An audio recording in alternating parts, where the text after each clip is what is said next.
안녕하세요. 오늘 스프링 캠프에서 동시성의 미래, 코르팅과 버추얼 스레드라는 주제로 발표를 하게 된 이상훈이라고 합니다.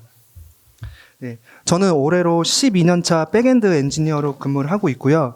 현재는 법률 인공지능 스타트업인 엘박스에서 근무를 하고 있습니다.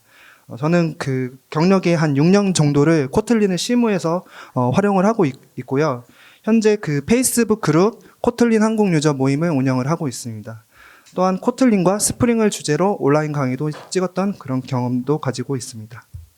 네, 오늘 발표 순서는 우선 전통적인 웹 방식부터 리액티브 프로그래밍에 대해서 좀 빠르게 훑어보도록 할 거고요. 다음에는 코틀린 코르틴의 활용 예시와 버추얼 스레드의 특징, 마지막으로 코르틴과 버추얼 스레드의 통합 방안에 대해서 살펴보도록 하겠습니다. 먼저 전통적 웹 방식에 대해서 살펴보겠습니다. 그 전통적 웹 방식은 한 개의 요청당 한 개의 스레드를 사용하는 스레드 퍼 리퀘스트 모델을 말합니다. 그래서 이와 같은 방식에서는 호출 스레드가 DB 질이나 네트워크 I/O에 대한 결과를 받을 때까지 스레드가 블로킹 된다는 특징을 가지고 있습니다. 대표적으로 그 스프링 웹 MVC가 이와 같은 스레드 퍼 리퀘스트 모델을 사용을 하고 있습니다. 다음은 플랫폼 스레드에 대해서 살펴보겠습니다. 플랫폼 스레드는 JVM에서 제공하는 기본 스레드 단위를 말합니다. 그래서 이 플랫폼 스레드는 이 그림에서 보시는 것과 같이 OS 레벨의 커널 스레드와 1대1로 매핑되는 구조로서 플랫폼 스레드의 최대 개수는 커널 스레드 이상으로 생성할 수 없다는 제약을 가지고 있습니다. 또한 이러한 리소스의 한계로 인해서 스레드를 무한정 생성할 수가 없고 또 스레드가 많아지면 많아질수록 컨텍스트 스위칭이 빈번하게 발생할 수가 있기 때문에 이런 부분이 이제 성능 저하로 발생할 수가 있습니다. 따라서 이를 해결하기 위해서 그동안에는 스레드 풀이라는 걸 사용을 해서 일정 수준의 스레드를 미리 생성을 해 둔 다음에 그 스레드 풀에 있는 스레드를 재사용하는 그런 구조로 이제 저희가 효과적으로 동시성을 제어를 할 수가 있었었는데요. 다만 그 최대 동시 처리량 역시 저희가 정해놓은 그 스레드 풀에 생성된 스레드의 개수로 제한될 수가 있고 또 적정 수준의 스레드 개수를 유지하지 않고 필요 이상으로 많은 수를 생성을 하게 되면 이 또한 자원 낭비가 발생을 할 수가 있었습니다. 특히 대용량 트래픽을 다루는 서비스를 개발하는 경우에는 이와 같은 스레드 풀에 대한 튜닝이 필수적으로 필요한 경우가 많았습니다. 그래서 정리를 해보면 이런 전통적인 방식은 I/O 처리에 대한 결과를 받기 전까지 스레드 블로킹이 발생을 합니다. 또한 그 OS 레벨의 커널 스레드와 매핑돼서 사용을 하기 때문에 무한정 생성할 수가 없어서 이런 스레드 풀을 사용을 하게 됩니다. 또한 웹서버의 최대 처리량은 스레드 풀에 생성된 스레드의 수로 제한된다는 특징을 가지고 있습니다. 이를 해결하기 위해서는 비동기 논블로킹 방식으로 저희가 이제 개발을 할 수가 있는데요. 이와 같은 방식을 사용하게 되면 더 적은 스레드로 더 많은 일은 할 수는 있지만 가독성과 유지 보수성이 저하된다는 단점을 가지고 있었습니다. 다음은 리액티브 프로그래밍입니다. 리액티브 프로그래밍은 비동기 논블로킹을 처리하는 패러다임으로 비동기 논블로킹의 문제가 되는 콜백헬 문제와 콜백헬 문제와를 이제 함수형 프로그래밍 관점으로 해결할 수가 있었습니다. 특히 이 리액티브 프로그래밍의 대표적 표준은 JVM 진영에서는 리액티브 스트림즈라고 하는데요. 대표적인 그 리액티브 스트림즈의 구현체로는 프로젝트 리액터, RX 자바, 그리고 아카 스트림즈 등이 있습니다. 스프링에서는 그 스프링 웹 플럭스를 사용해서 이러한 이제 리액티브 웹 스택으로 개발을 할 수가 있는데요. 이 그림에서 보시는 예제는 스프링 웹 플럭스에서 모노의 집 연산자를 사용해서 get user 그리고 get follower라는 두 개의 API를 병렬로 수행한 뒤에 하나의 결과로 합치는 예제입니다. 뒤에 잘 안 보이실 것 같긴 한데 이쪽에 보시면은 이렇게 모노의 집 연산자를 통해서 이 get user 그리고 get follower라고 하는 이 두 개의 함수를 병렬로 호출을 하게 됩니다. 네, 이와 같이 리액티브 프로그래밍을 잘 활용을 하시게 되면은 비동기 프로그래밍에서 발생할 수 있는 그 앞서 말씀드렸던 콜백헬 그런 이제 문제들을 개선할 수가 있고요. 또 상대적으로 버그가 적고 손쉽게 비동기 프로그래밍을 구현할 수가 있었습니다. 이 외에도 리액티브 프로그래밍의 또 장점이 또 실시간 데이터 스트리밍과 같이 이런 데이터 처리를 함에 있어서 되게 좀 유연하게 개발할 수가 있었고요. 또 대규모 동시 접속과 같은 높은 트래픽을 감당하는 시스템에서도 이러한 리액티브 프로그래밍이 매우 유리했었습니다. 다만 이 리액티브 프로그래밍을 조금 공부해 보신 분들은 아실 것 같은데요. 이 패러다임을 이해하는데 되게 좀 어렵고 러닝 커브가 매우 높거든요. 또 사고의 전환이라는 게 필요하기 때문에 적용하기가 매우 어렵습니다. 그렇기 때문에 또 이 리액티브 프로그래밍을 적용한 그 코드들을 보게 되면은 매우 이제 복잡도가 높아진다는 이런 점도 이제 고려를 해야 했습니다. 지금 보여드리는 이 장표는 그 리액티브 프로그래밍의 이제 구현체로 말씀드렸던 리액티브 스트림즈의 핵심 인터페이스와 프로토콜입니다. 그래서 제가 말씀드리고 싶었던 거는 이 리액티브에 대해서 이해를 하시려고 하면은 이와 같은 핵심 인터페이스라든지 거기에 맞는 사양들 그리고 동작하는 프로토콜에 대한 이해도 필수적으로 있어야 되기 때문에 매우 높은 학습 곡선을 가지고 있었고요. 또 이 리액티브의 장점 중에 하나가 다양한 시나리오에서 활용할 수 있는 그런 연산자들을 많이 제공을 하고 있는데요. 이 연산자들이 어떻게 동작하는지 그 원리를 이해하려고 하면 이 그림과 같이 마블 다이어그램에 대한 이해가 필수적으로 들어가야 했었습니다. 이 외에도 실무에서 많이 접하는 그 실수 중에 하나가 스프링 웹플럭스를 사용하면서 JPA와 같은 블로킹 스택을 이제 같이 접목해서 사용하는 경우인데요. 스프링 웹플럭스는 내부적으로 적은 스레드 기반의 이벤트 루프 기반으로 동작을 하고 있습니다. 따라서 스프링 웹 MVC를 사용하는 것보다도 이렇게 블로킹 스택을 웹플럭스에서 사용을 하게 되면은 더욱 큰 폭으로 성능 하락이 발생할 수밖에 없습니다. 따라서 이와 같은 블로킹 API를 사용하는 경우라면 이 우측에서 보시는 것과 같이 별도의 IO 전용 스레드 풀로 감싸서 실행시켜야 합니다. 이게 제 쪽에서는 우측이긴 한데 이게 좌측이죠? 반전돼서. 예. 그렇습니다. 그래서 정리하면은 리액티브 프로그래밍은 비동기 방식의 여러 문제를 해결을 해주고 스프링 웹플럭스를 사용하면 리액티브 기반의 웹스택으로 개발을 할 수가 있습니다. 다만 이 리액티브 프로그래밍은 러닝 커브가 매우 높고 모든 기술이 그런데 충분한 학습 없이 도입하면 당연히 문제가 발생할 수가 있었습니다. 다만 이 리액티브 프로그래밍의 장점인 대용량 데이터에 대한 스트리밍 처리 등에서는 다양한 연산자와 같은 기능들을 제공하기 때문에 여전히 매력적인 기술로 볼 수 있겠습니다. 다음은 코틀린 코르틴입니다. 코르틴은 코틀린에서 비동기 프로그래밍을 손쉽게 작성할 수 있게 도와주는 확장 라이브러리입니다.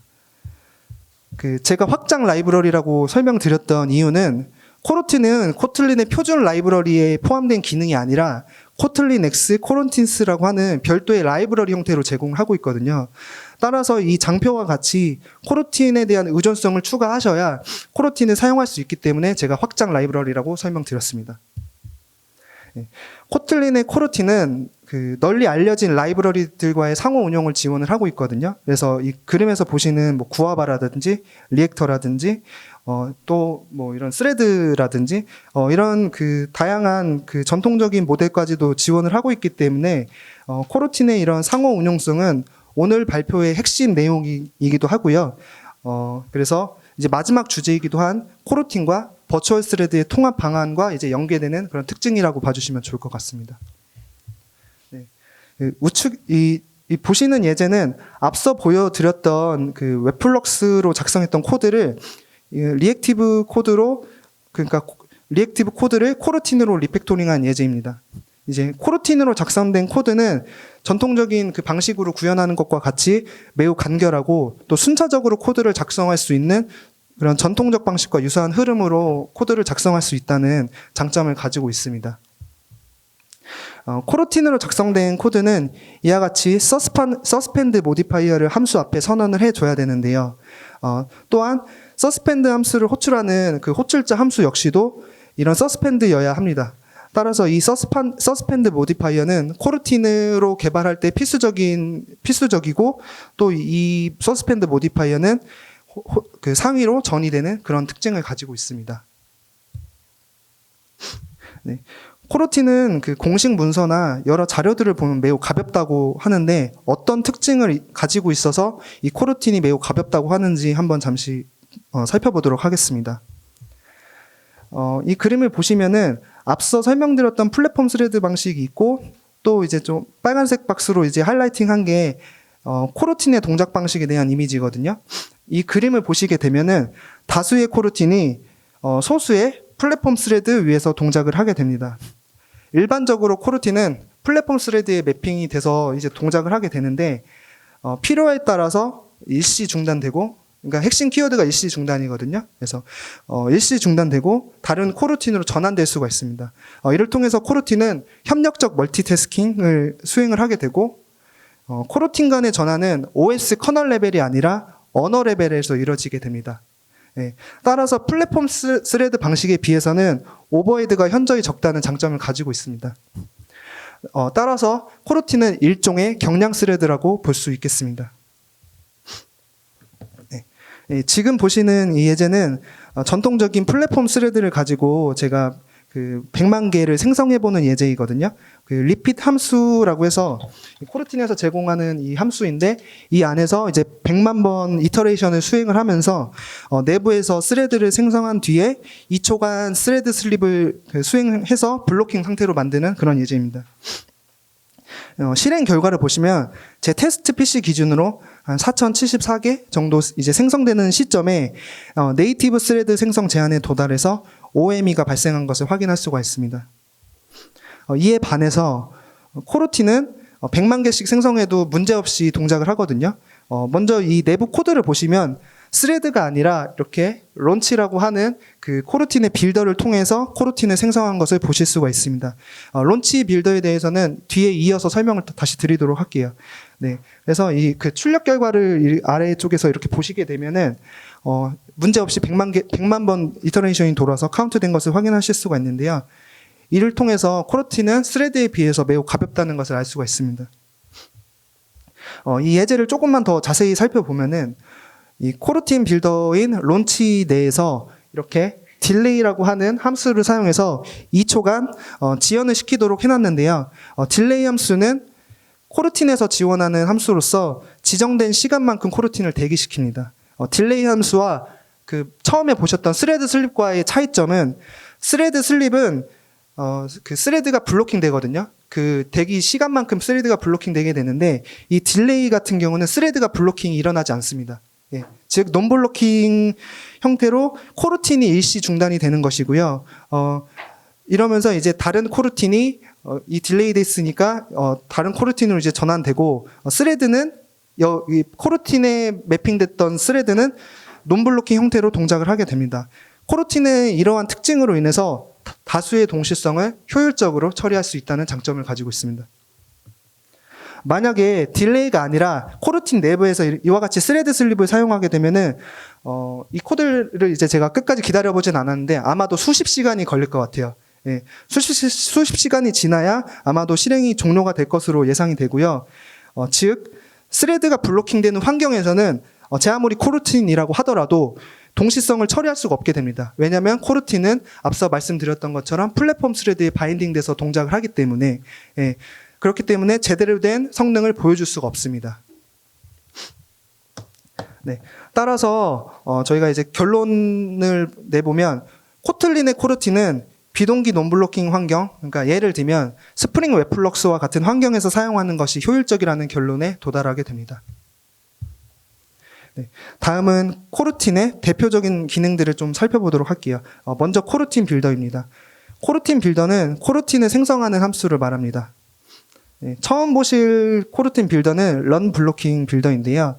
이 런 블로킹 빌더는 내부에 이제 작성된 코드가 모두 수행될 때까지 호출 스레드가 블로킹 된다는 특징을 가지고 있습니다.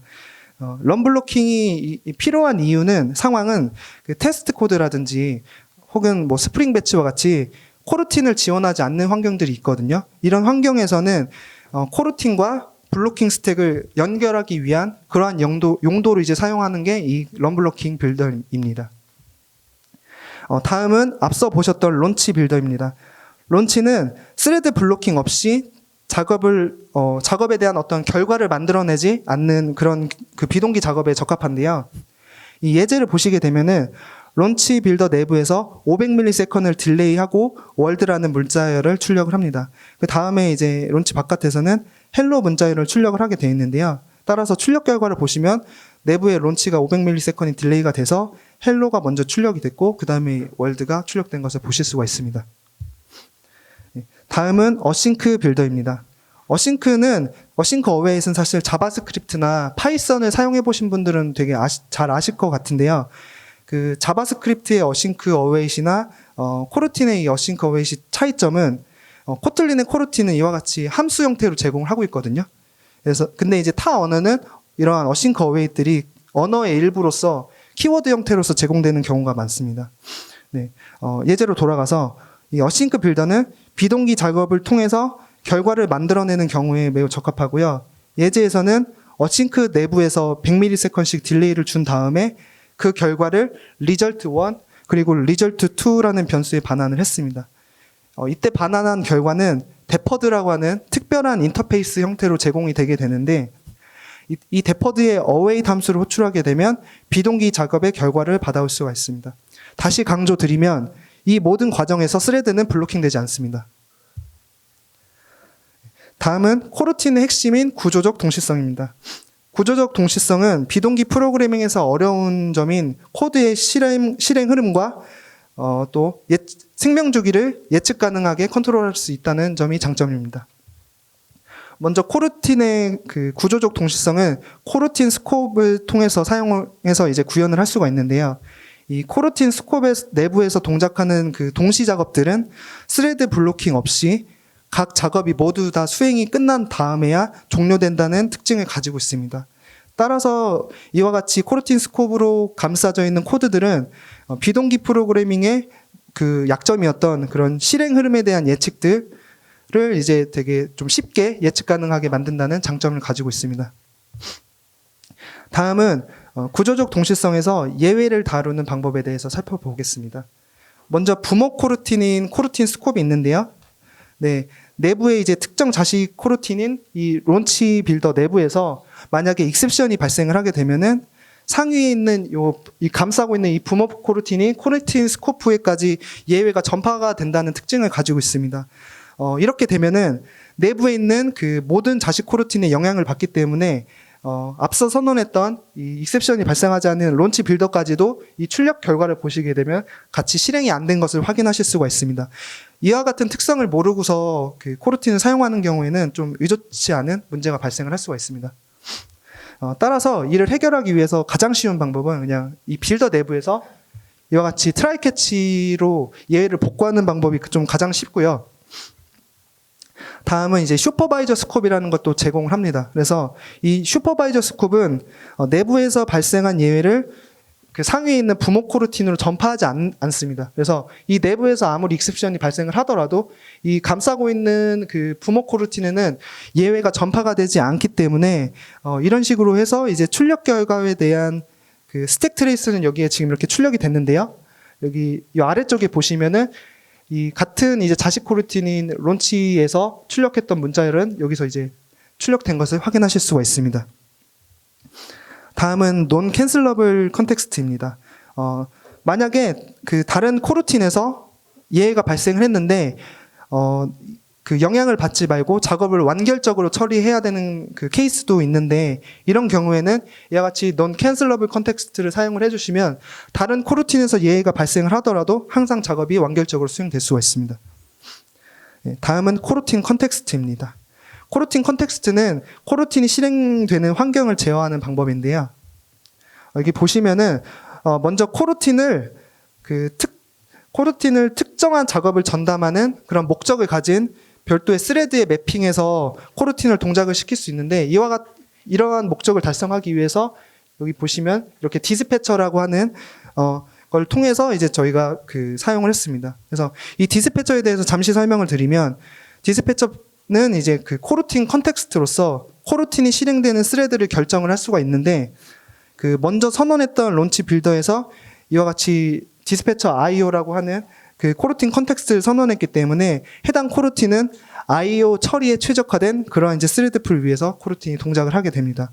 그래서 이 출력 결과를 보시면 먼저 선언했던 그 디스패처스 IO로 되어 있는 코르틴에서는 이렇게 디폴트 디스패처 워커 1이라고 하는 스레드 이름이 출력됐고요. 이렇게 디스패처를 선언하지 않은 그 론치 코르틴에서는 메인 스레드 가 이제 호출된 것을 확인할 수가 있습니다. 이 디스패처의 내부를 보시게 되면 이와 같이 4개의 디스패처를 제공을 하고 있거든요. 근데 백엔드에서는 주로 그 디폴트 디스패처나 이 IO 디스패처 이렇게 2가지를 주로 많이 사용을 합니다. 그래서 디폴트 디스패처는 주로 인코딩이나 암호화 할 때 사용하는 그런 CPU 인텐시브한 작업을 할 때 사용을 하게 되고, IO 디스패처는 DB 질이나 파일 IO 그리고 네트워크 콜과 같은 IO 인텐시브한 작업을 할 때 주로 사용을 하게 됩니다. 네. 그리고 이제 다음은 코르틴에서 스레드 로컬의 데이터를 코르틴에 전파하는 방법에 대해서 잠시 살펴보도록 하겠습니다. 실무에서 되게 많이 나오는 문제이기도 한데, 그 예제를 보시게 되면은 그 코르틴으로 작성되어 있는 이 컨트롤러를 컨트롤러 API 함수에서 MDC를 사용해서 요청 트레이스를 위해서 이와 같이 리퀘스트 아이디를 UUID로 이제 넣어주는 것을 보실 수가 있습니다. 혹시나 MDC에 대해서 모르시는 분들이 잠시 계실까 봐서 잠시 설명을 드리면, 주로 이제 멀티 스레딩 환경에서 로깅에 대한 식별 및 정보 저장을 위해서 스레드 로컬에 유지되는 맵 형태로 저장을 해서 그 정보를 이제 필요에 따라서 가져올 수 있는 방법을 이제 제공을 하고 있는데요. 이게 이제 MDC라고 합니다. 그래서 당연히 이제 스레드 로컬에 저장이 되기 때문에 스레드가 변경되면 이 MDC 값을 유지할 수가 없는데요. 그 예제를 보시면은 이 어싱크 빌더에서 디스패처스 IO로 스레드를 분리를 했기 때문에 출력 결과를 보시면 요청을 했었을 때 요 시점에 로그를 찍었을 때는 이와 같이 리퀘스트 아이디가 출력이 됐는데, 이 내부에서 어싱크 빌더 내부에서 찍었을 때는 이렇게 리퀘스트 아이디가 유실된 것을 확인할 수가 있습니다. 네, 이걸 이제 해결하기 위해서는 코르틴의 SLF4j 확장 의존성을 추가하시면 해결할 수가 있는데, 그 MDC에 저장된 값을 스레드가 변경이 되어도 코르틴으로 이제 전파할 수 있는 MDC 컨텍스트라고 하는 것을 이렇게 제공을 하고 있습니다. 그래서 이 MDC 컨텍스트를 사용을 하시게 되면은 스레드가 변경이 되더라도 코르틴 내에 MDC 값을 유지할 수 있다는 장점을 가지고 있습니다. 네, 그래서 이 코르틴에 대해서 정리를 좀 해보면, 이 코르틴을 사용하시면 비동기 작업을 동기식 방식처럼 순차적인 코드로 작성을 할 수가 있다는 장점을 가지고 있고요. 코르틴은 일종의 경량 스레드로 동작을 하기 때문에 적은 리소스로 대규모 그 동시성 작업을 효율적으로 처리할 수가 있습니다. 또한 이 구조적 동시성은 코르틴의 이제 핵심 개념으로서 그 비동기 프로그래밍에서의 그 어려운 그 계층 구조를 좀 명확히 정의하고 생명 주기를 관리할 수 있다는 장점을 가지고 있고요. 코르틴 컨텍스트를 사용해서 코르틴이 동작하는 실행 환경을 그 상황에 따라서 제어할 수 있다는 장점도 가지고 있습니다. 다만 이 코르틴은 이 블로킹 환경에서 사용하면 앞서 보셨던 것처럼 성능 향상에 대한 그 폭이 높지 않습니다. 또한 코르틴을 사용하는 측에서도 서스펜드 모디파이어를 선언을 해줘야 되기 때문에 굳이 꼽자면 이게 코르틴의 이 2가지 단점이라고 볼 수 있겠습니다. 다음은 버추얼 스레드입니다. 네, 버추얼 스레드는 그 프로젝트 룸이라고 해서 그 프로젝트 룸의 피처 중에 일부로 그 JDK 21에서 정식 버전으로 이제 채택돼서 릴리즈된 기술이고요. 최근에 이 버추얼 스레드가 그래서 이제 많은 관심을 받고 있는 기술 중에 하나입니다. 그 프로젝트 룸의 고를 번역을 해보면, 프로젝트 룸은 자바 플랫폼 위에서 경량으로 동작하며 높은 처리량을 달성하면서 사용하기 쉬운 새로운 프로그래밍 모델을 지원하기 위해 만들어졌다고 합니다. 네, 그래서 그 버추얼 스레드의 구조도 한번 살펴보겠습니다. 네, 이 빨간색으로 이제 하이라이팅한 부분이 버추얼 스레드의 구조이고, 그렇지 않은 게 이제 코틀린의 코르틴 구조인데요. 그 버추얼 스레드는 그 코르틴과 매우 유사한 구조를 띠고 있습니다. 네, 그래서 코르틴과 비슷하게 다수의 버추얼 스레드가 소수의 캐리어 스레드 위에서 실행된다는 점이 있고요. 이때 말하는 캐리어 스레드는 요 중간에 있는 요 캐리어 스레드는 버추얼 스레드 전용의 플랫폼 스레드를 캐리어 스레드라고 이야기를 합니다. 네, 그 버추얼 스레드는 캐리어 스레드에 매핑돼서 실행이 되게 되는데, 내부적으로 블로킹 IO가 발생을 하게 되면 해당 버추얼 스레드는 일시 중단돼서 다른 버추얼 스레드로 이제 전환될 수 있습니다. 이를 통해서 실행 중인 버추얼 스레드가 블로킹이 만약 된다고 하더라도 다른 버추얼 스레드로 이제 전환이 됐기 때문에 코르틴과 마찬가지로 많은 수의 동시성을 효율적으로 처리할 수 있다는 장점을 가지고 있습니다. 또한 이 버추얼 스레드의 전환은 OS 레벨이 아니라 JVM 레벨에서 이루어지기 때문에 그 앞서 설명드렸던 플랫폼 스레드 방식에 비해 오버헤드가 현저히 적고요. 따라서 버추얼 스레드는 진정한 의미로 그 경량 스레드라고 볼 수 있겠습니다. 예, 다음은 버추얼 스레드를 생성하는 방법인데요. 버추얼 스레드는 지금 보시는 것처럼 이제 여러 가지 팩토리 함수들을 제공을 하고 있어요. 그래서 예시를 보시면 이와 같이 스타트 버추얼 스레드나 오브 버추얼이나 혹은 익스큐터를 사용해서도 이제 버추얼 스레드를 생성할 수가 있고요. 그러니까 기존의 스레드 API에 추가적인 어떤 작업 없이 바로 이제 사용할 수 있다는 점이 장점입니다. 네, 그다음에 이제 버추얼 스레드를 마찬가지로 코르틴처럼 100만 개를 한번 생성을 해봤는데 버추얼 스레드도 이제 출력 결과를 보시면 문제없이 생성된 것을 확인할 수가 있습니다. 코드를 자세히 보시게 되면 이렇게 스레드에 스타트 버추얼 스레드라는 걸 통해서 이제 버추얼 스레드를 생성을 했고요. 좀 특이한 점은 그 버추얼 스레드 내부에서 스레드 슬립을 했는데도 불구하고 문제없이 동작하는 것을 확인하실 수가 있습니다. 즉, 그러니까 코르틴과의 버추얼 스레드의 중요한 차이점은 내부에서 스레드 슬립과 같이 스레드가 블로킹 된다고 하더라도 버추얼 스레드는 성능 하락 없이 그 처리할 수 있다는 점이 코르틴과의 차이점이라고 볼 수 있겠습니다. 네, 다음에는 버추얼 스레드를 스프링 부트에 통합하는 방식인데요.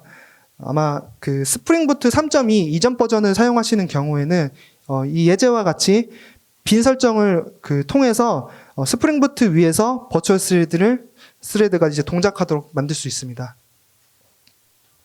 네, 그리고 만약에 최신 버전인 스프링 부트 3.2 이후 버전을 사용하신다고 하면은 이와 같이 어플리케이션 야물에서 버추얼 스레드 설정을 켜시거나 혹은 어플리케이션 프로퍼티스에서 설정을 켜시면 바로 버추얼 스레드를 사용하실 수가 있습니다.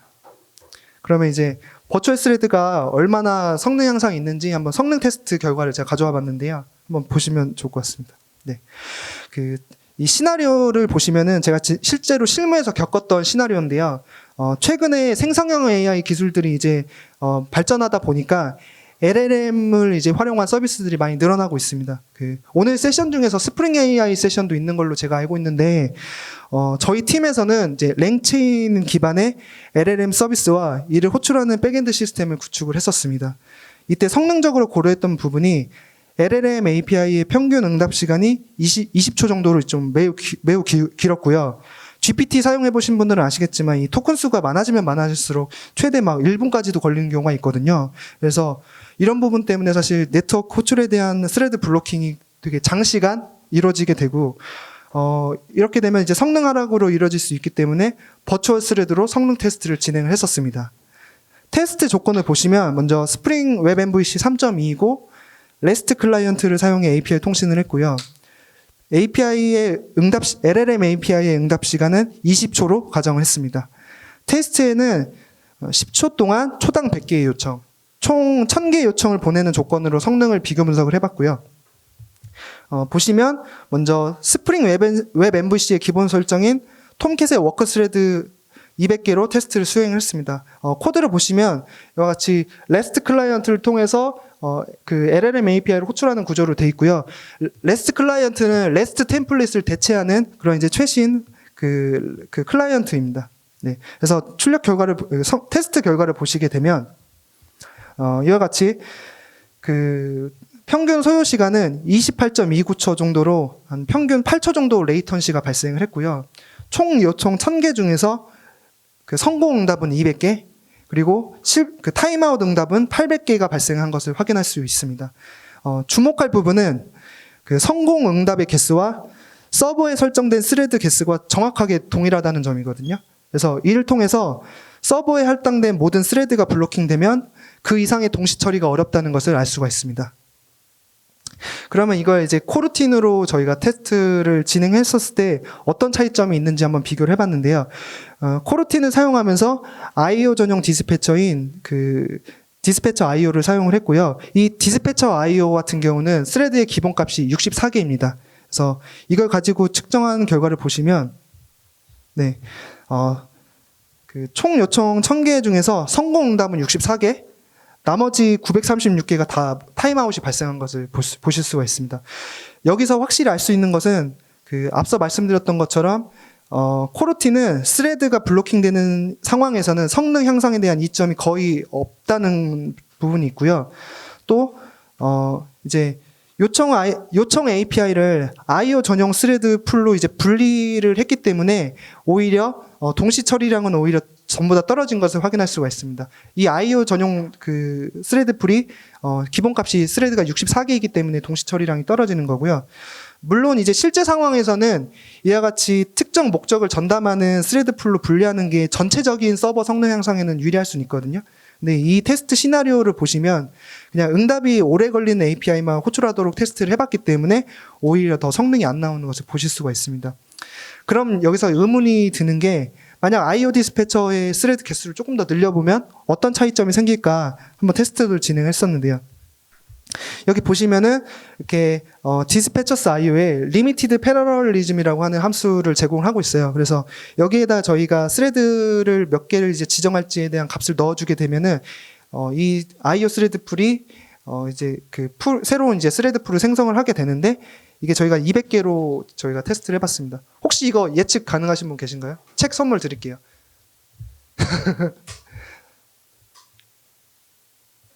없으시면 넘어갈게요. 네, 말씀해 주세요. 네, 맞습니다. 오세요.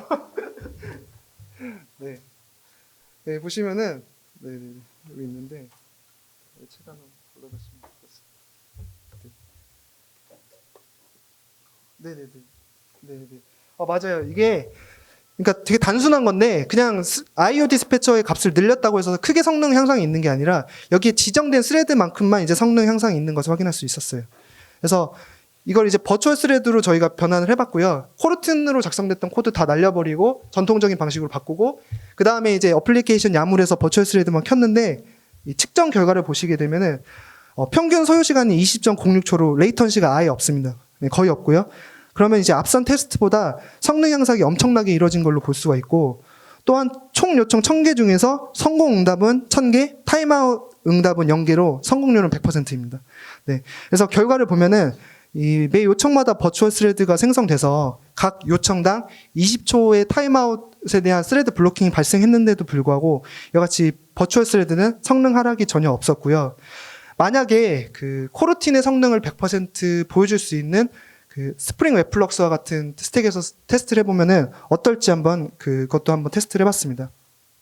네, 보시면 스프링 웹플럭스의 코르틴으로 변경을 했고 그 스프링 웹플럭스에서 제공하는 논블로킹 클라이언트인 웹 클라이언트로 바꿔서 제가 테스트를 진행을 해봤었습니다. 네, 이제 빠르게 결과를 보면은 네, 그 버추얼 스레드와 같이 평균 소요 시간이 있어서 지연이 거의 없고요. 그 평균 그냥 값을 보면은 거의 오차 범위 내로 비슷한 성능을 보여주게 됩니다.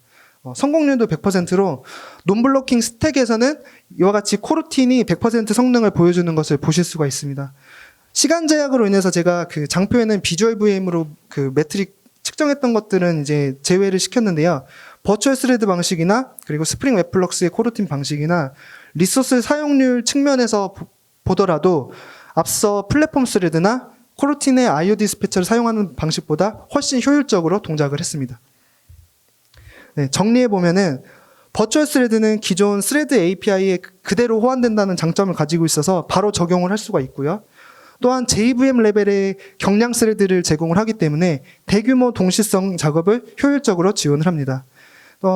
스프링 웹 MVC 버추얼 스레드를 같이 조합한 경우에는 스프링 웹플럭스와 코르틴과 그리고 이제 대등한 성능을 보여준다는 것을 확인할 수 있었고요.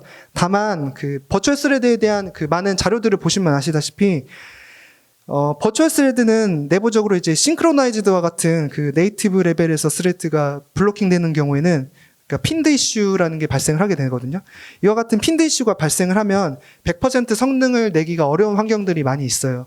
뭐 대표적으로 MySQL의 JDBC를 사용하시는데 이 MySQL 커넥터 드라이버 같은 경우에는 내부적으로 싱크로나이즈드로 이제 락을 많이 걸고 있기 때문에 버추얼 스레드를 같이 쓰시게 되면 성능에 큰 이점이 없으실 수 있어요. 예.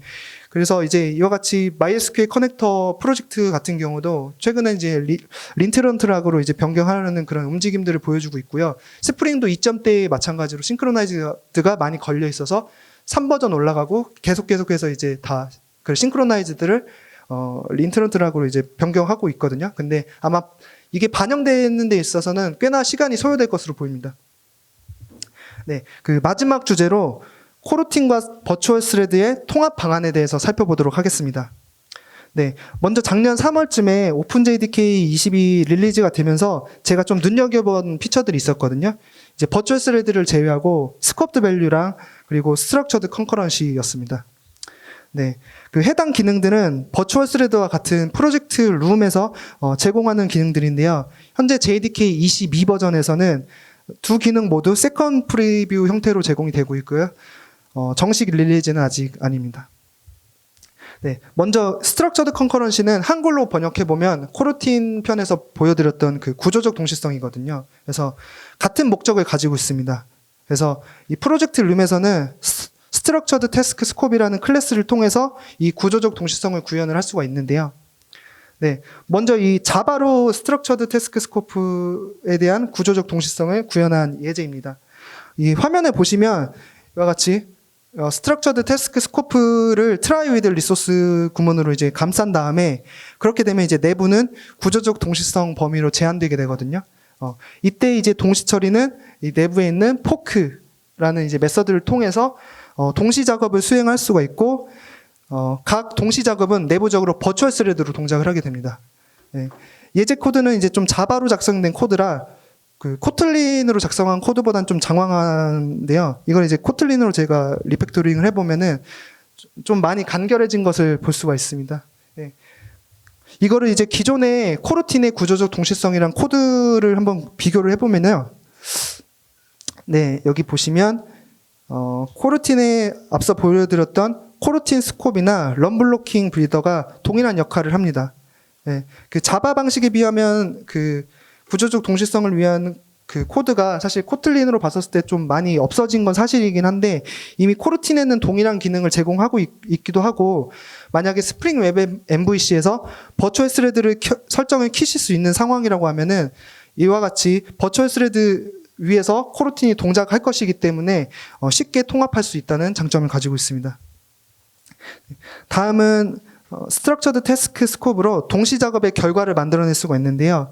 마찬가지로 이렇게 이제 보시면은 요 스코프 내에서 포크에 대한 결과를 받으시게 되면은 그 서브 태스크라고 하는 이 인터페이스로 비동기 작업의 결과를 받아보실 수가 있습니다.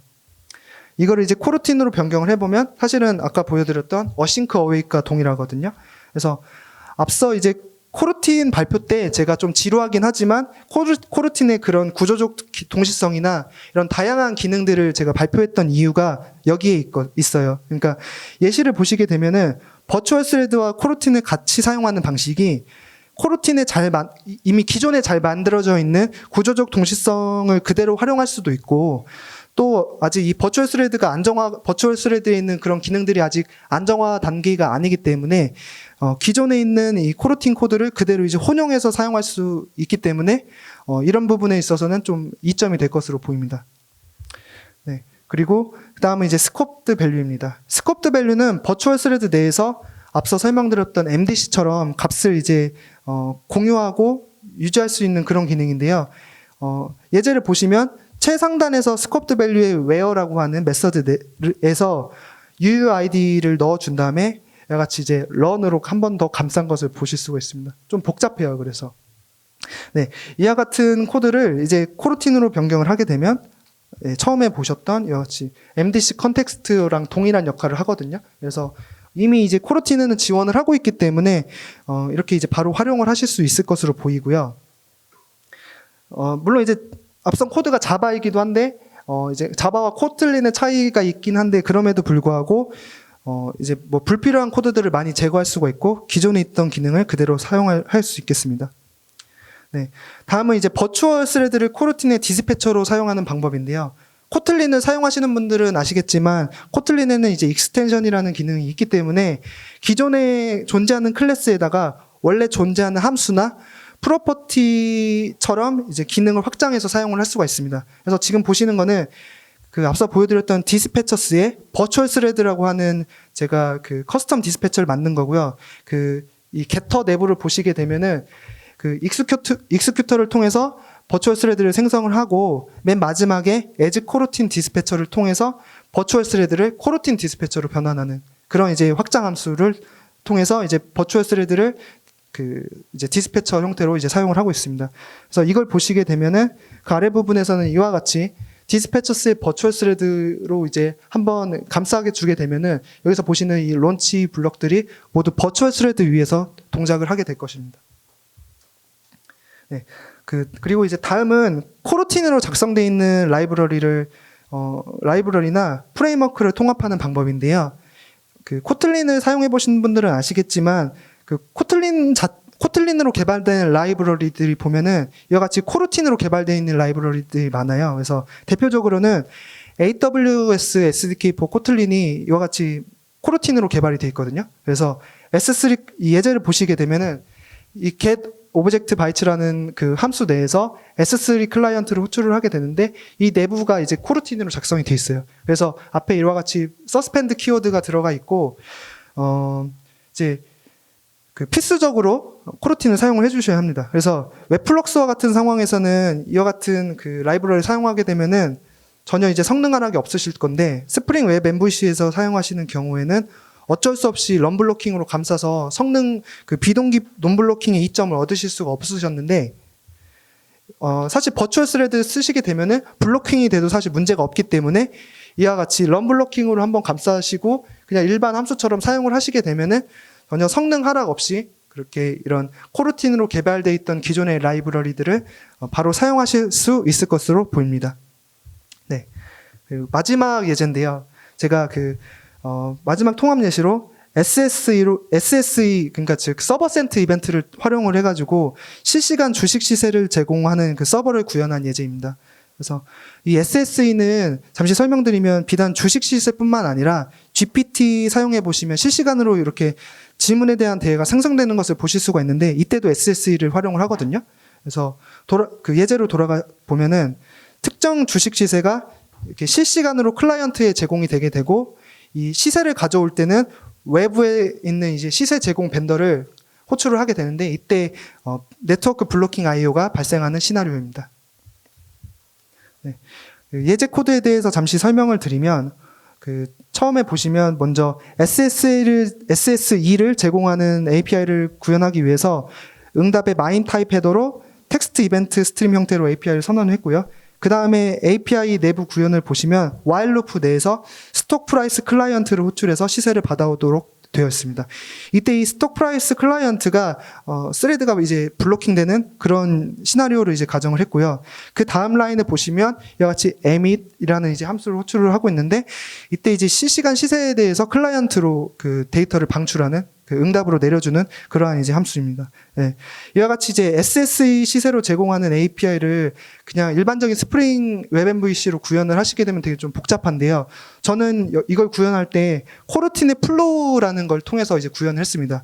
코루틴의 플로우를 사용을 하게 되면은 리액티브를 사용하시는 것처럼 라이브 데이터에 대한 그런 비동기 데이터 스트림을 또 구현을 할 수가 있고요.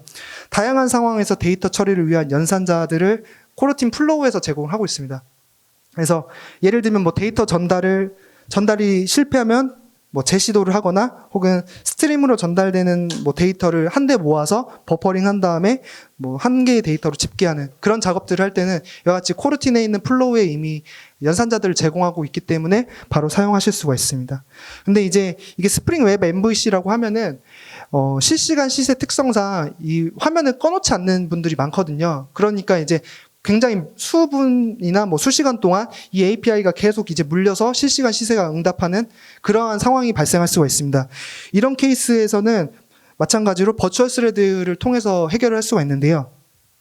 네, 보시면 이 코루틴 플로우에는 이와 같이 플로우 온이라고 해서 이 플로우가 어디서 어떤 디스패처 위에서 동작할지를 지정을 해줄 수가 있는데 이때 앞서 보여드렸던 버추얼 스레드 디스패처를 통해서 이제 개선을 할 수도 있고요. 이렇게 되면은 블로킹 IO가 발생을 하더라도 성능에는 문제가 없을 것으로 보입니다.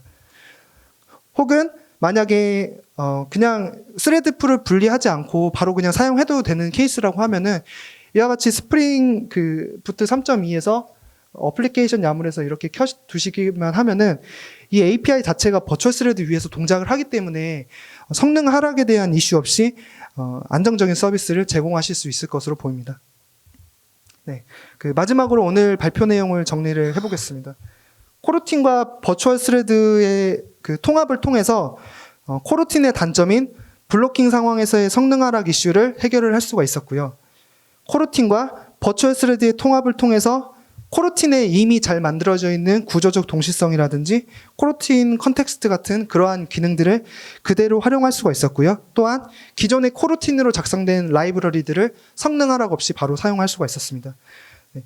또한 이제 버추얼 스레드에서 지원하지 않는 기능들, 이를테면 데이터 스트리밍이라든지 백프레셔 같은 기능들은 코르틴의 고급 라이브러리인 뭐 채널이나 방금 보셨던 플로우를 통해서 구현을 할 수가 있고요. 기존의 코르틴을 사용하셨던 분들이 계신다고 하면은 그 애플리케이션에서 JDK 버전을 올리셔서 바로 버추얼 스레드를 사용을 하시게 되면은 바로 이제 통합하실 수가 있을 것 같습니다. 네. 마지막으로 제가 드리고 싶은 말씀은 버추얼 스레드나 코르틴 모두 장단점을 가지고 있는 기술이기 때문에 이와 같이 상호 운용을 통해서 서로의 장단점을 보완하고 더욱 효율적인 개발을 할 수 있을 것으로 보입니다. 네. 다음은 QA입니다. 네. 지금 시간이 조금 많이 남아있진 않아서요. 한 분 정도만 질문 좀 받아보도록 하겠습니다. 네. 네. 먼저 발표 잘 들었습니다. 다름이 아니라 버추얼 스레드랑 코르틴이랑 같이 서로 묶어서 사용할 수 있다고 하셨는데, 그러면은 그 처음에 설명하셨던 게 코틀린 코르틴 같은 경우는 그 플랫폼 스레드, 그러니까 여러 개의 코르틴이 하나의 플랫폼 스레드에 묶인다고 하셨잖아요. 그러면은 버추얼 스레드랑 코틀린 코르틴이랑 같이 쓰게 되면은 코르틴은 그 플랫폼 스레드 말고 JVM 상의 라이브웨이트 스레드에 묶이게 되는 건가요? 네, 맞아요. 그러니까 코르틴이 버추얼 스레드 위에서 동작한다고 보시면 좋을 것 같아요. 네. 그러면 그렇기 때문에 예로 말씀해주신 MySQL JDBC 같은 싱크로나이즈드가 사용되는 그런 코드에서는 서로 코틀린 코르틴이랑 버추얼 스레드를 사용해도 그게 성능상의 이점은 가지기 힘든. 네, 어려울 것 같아요. 그렇게 되면. 사실 그래서 제일 좋은 거는 그 방금 말씀드렸던 그 MySQL 드라이브, JDBC 드라이버가 그 싱크로나이즈드를 걷어내고 린트러 드락으로 바꿔주는 게 그 JVM 레벨에서 락을 걸어주는 게 사실은 제일 좋고요. 그렇지 않으면 사실은 좀 해결하기 어려운 그런 문제 같습니다. 네. 네. 네, 감사합니다. 네.